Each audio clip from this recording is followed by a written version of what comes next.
Sadisnya suami bunuh istrinya di Pidi Aceh, jenazah dibungkus karung lalu dikubur, terbongkar karena kecurigaan sang anak.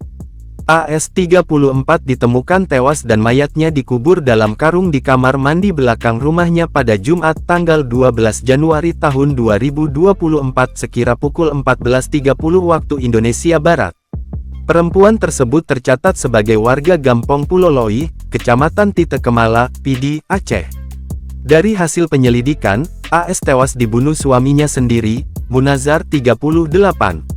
Diduga pembunuhan dilakukan setelah korban dan suaminya cekcok urusan ekonomi. Munazar dan istri dengan dua anaknya menyewa rumah milik Idris Idam di Gampong Pulo Loi dalam beberapa tahun terakhir. Kasus tersebut terungkap setelah anak mereka, HN11 menanyakan keberadaan sang ibu pada ayahnya pada Kamis tanggal 11 Januari tahun 2024.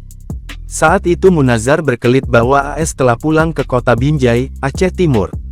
Namun HN curiga karena sang ayah melarang keras saat ia hendak ke kamar mandi.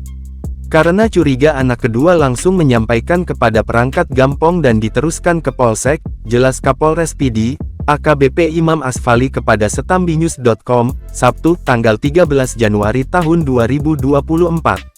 Setelah itu jasad korban dievakuasi. Dari hasil visum sementara, wajah sebelah kanan sudah membengkak dan hampir sebagian tubuhnya membiru. Selain itu kepala bagian belakang korban bengkak dan diperkirakan benturan benda tumpul. Bagian tubuh lainnya yang bengkak adalah mata sebelah kanan, bibir serta bahu sebelah kanan. Diperkirakan jasad telah dikuburkan selama 2 hari yang berada persis pada lokasi kamar mandi, kata salah satu warga kepada serambinews.com, Jumat tanggal 12 Januari tahun 2024.